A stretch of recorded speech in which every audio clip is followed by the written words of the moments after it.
Salam, selamat pagi, salam sejahtera di dalam kasih Tuhan Kristus. Sebelum kita melangkah sepanjang hari ini, mari kita dengarkan kebenaran firman Tuhan. Biarlah firman Tuhan pada saat pagi hari ini memberikan kekuatan, memberikan motivasi untuk kita melangkah di sepanjang hari ini. Sebelumnya, mari kita berdoa. Segala puja dan puji syukur kembali kami naikkan kepada Tuhan. Rasa syukur terima kasih kepada Bapa, yang mana Tuhan sudah memberikan sehat, memberikan kuat buat tubuh jasmani rohani kami, sehingga kami ada sebagaimana ada saat pagi hari ini. Sebelum kami melangkah, kami ingin mendengarkan kebenaran firman-Mu yang menjadi motivasi, menjadi semangat kami untuk kami melangkah hari ini. Urapi hamba-Mu, urapi kami semua, kuduskan dan layakkan kami, ampuni setiap salah dan dosa kami, dan biar firman Allah pada pagi hari ini boleh kami terima dengan rasa ucapan syukur. Terima kasih Tuhan. Di dalam nama Tuhan Kristus kami naikkan syukur kami. Haleluya. Amin. Puji nama Tuhan, saudara kasih di dalam Tuhan Kristus. Mari kita buka Alkitab kita di dalam 2 Korintus pasal yang kelima, ayat yang ke-17.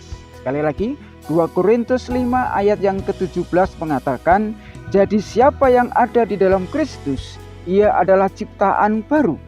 Yang lama sudah berlalu, sesungguhnya yang baru sudah datang.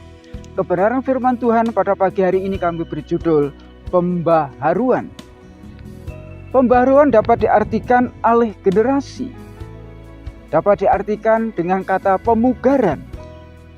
Pembaharuan dapat diartikan penyegaran. Juga dapat diartikan perbaikan atau renovasi menurut Kamus Besar Bahasa Indonesia.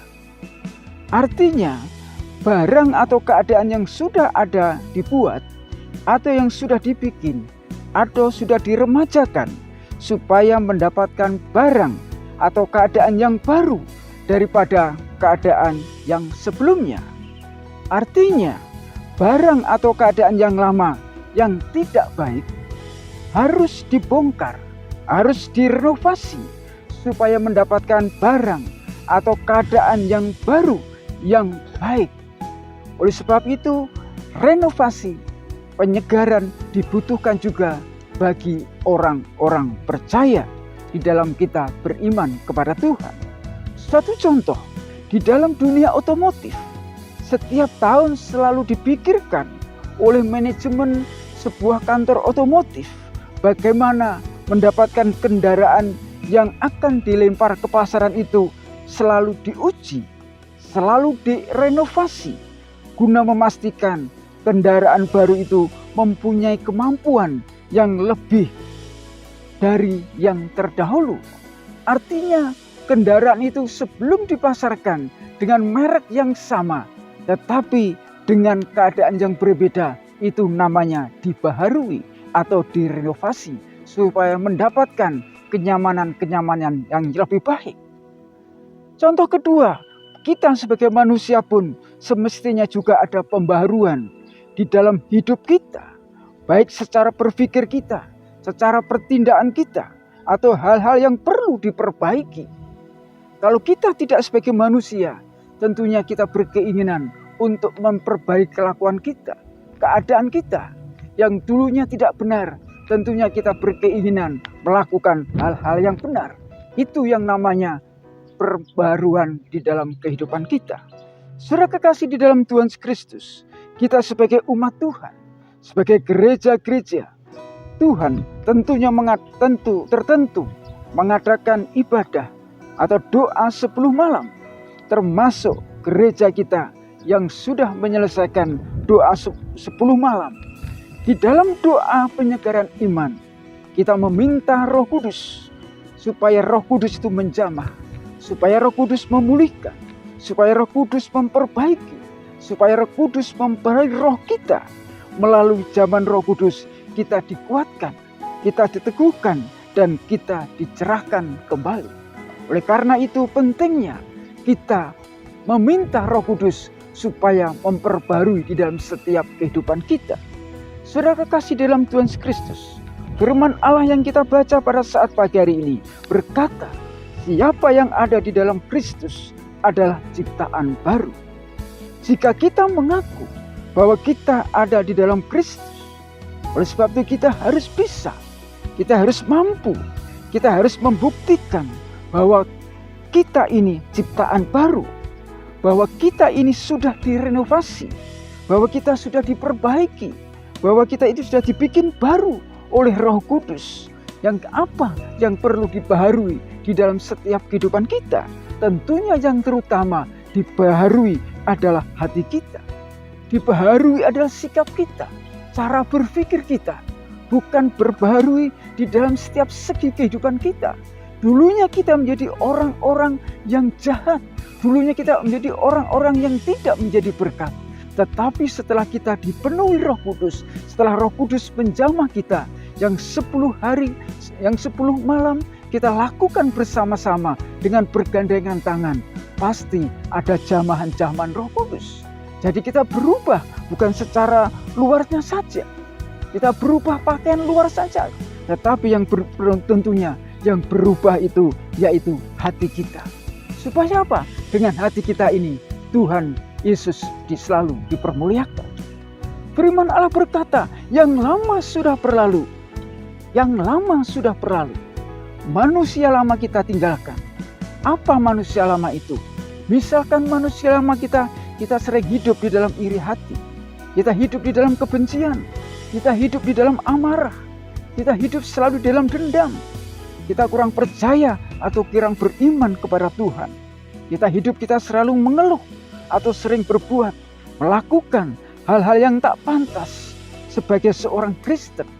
Kita sering bangga, kita sering bermegah dengan hal-hal dunia yang mengakibatkan suatu kesombongan di dalam hati kita. Dan hal-hal lain yang sifatnya bertentangan dengan kehendak Tuhan. Dengan kebiasaan-kebiasaan lama kita yang mencerminkan kita bukan ciptaan baru. Kalau kita katakan firman Allah katakan bahwa yang lama sudah berlalu, pasti tentunya kita harus bisa meninggalkan yang lama. Seperti contoh-contoh di atas. Firman Allah berkata, yang baru sudah datang. 10 malam yang berlalu, kita bersekutu, kita berkumpul, kita sehati di dalam doa. Dengan satu tujuan meminta Tuhan mencurahkan Roh Kudus-Nya. Kita sudah tinggalkan rutinitas kita. Kita sudah tinggalkan waktu kita. Kita sudah tinggalkan kesenangan kita.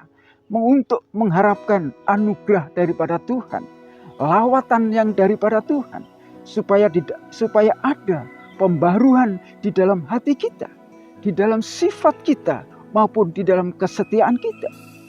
Kita tidak bisa terima yang baru kalau yang lama tidak bisa kita tinggalkan. Percuma Roh Kudus tercurah di hati kita kalau tempatnya tidak kita siapkan atau tempatnya kita tidak sterilkan atau di dalam setiap hati kita. Oleh sebab itu seperti yang tertulis di dalam Matius pasal yang ke-9 ayat yang ke-17 mengatakan, begitu pula anggur yang baru tidak diisikan ke dalam kantong kulit yang tua, karena jika demikian kantong itu akan koyak sehingga anggur itu terbuang dan kantong itu pun hancur. Tetapi anggur yang baru disimpan orang dalam kantong yang baru pula. Dan dengan demikianlah kedua-duanya. Dan dengan demikian terpeliharalah kedua-duanya. Saudara kasih dalam Tuhan, itu artinya Roh Kudus memberikan pembaharuan di dalam setiap kehidupan kita. Kalau kita ingin dibaharui, maka kita juga siap ingin diperbarui. Kalau Roh Kudus memperbarui kehidupan kita, tetapi kalau kita tidak siap, percuma Roh Kudus tercurah di dalam setiap kehidupan kita. Saudara kasih di dalam Tuhan Kristus, apa pesan firman Allah bagi kita setelah ada pembaruan dari Roh Kudus pada hari ini? Yang pertama yang perlu kita ingat, yang perlu kita renungkan, yaitu Tuhan mau supaya kita hidup di dalamnya. Kita baca di dalam Efesus pasal yang kedua. Efesus pasal yang kedua,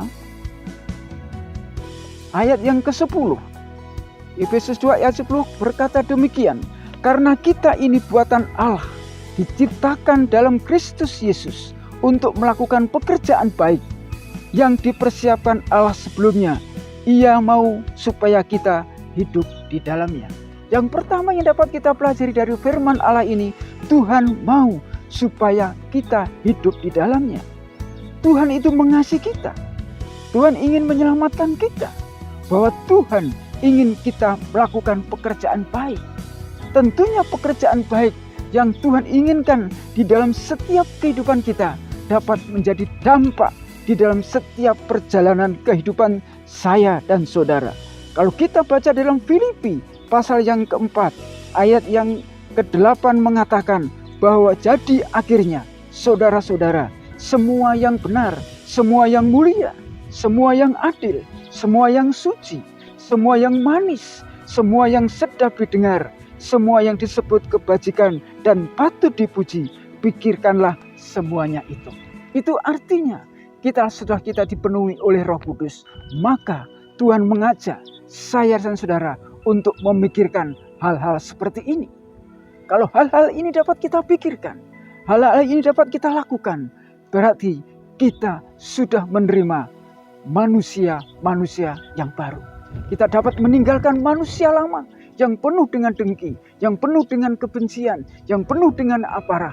Kita ganti dengan apa yang terbaik menurut Tuhan. Itu yang Tuhan mau di dalam setiap kehidupan kita. Yang kedua, apa yang dapat menjadi pelajaran bagi saya dan saudara, yaitu kita harus beda. Kalau kita baca Roma pasal yang ke-12. Roma pasal yang ke-12. Roma 12 ayat yang ke-2 mengatakan bahwa janganlah kamu menjadi serupa dengan dunia ini, tetapi berubahlah oleh pembaharuan budimu, sehingga kamu dapat membedakan mana kehendak Allah, apa yang baik, yang berkenan kepada Allah, dan yang sempurna. Ini yang Tuhan ingin mau bagi saya dan saudara setelah kita dipenuhi dengan Roh Kudus. Tugas berat yang kita pikul setelah kita ada pembaruan, Roh Kudus tercurah bagi umatnya. Kita harus bisa membedakan mana orang dunia dan mana anak-anak surga. Bagaimana orang-orang percaya dan bagaimana orang-orang yang tidak percaya. Bagaimana orang-orang yang dipenuhi dengan Roh Kudus dan bagaimana orang-orang yang tidak ada Roh Kudus di dalam setiap kehidupan kita. Kita tidak bisa disamakan. Kita harus ada perbedaan yang signifikan di dalam perjalanan kehidupan kita. Supaya jerih lelah kita, Roh Kudus sudah dicurahkan bagi saya dan saudara ini tidak percuma. Dan Tuhan selalu bekerja di dalam setiap kehidupan kita. Supaya firman Allah mengatakan, janganlah kamu menjadi serupa dengan dunia ini. Saudara kekasih dalam Tuhan. Yang ketiga, apa pesan firman Allah bagi saya dan saudara setelah ada pembaharuan di dalam setiap kehidupan kita? Yang ketiga, yaitu semua itu karena anugerah. Semua karena anugerahnya. Kalau kita baca di dalam Injil Lukas pasal yang ke-11. Injil Lukas pasal yang ke-11 ayat yang ke-13 mengatakan demikian.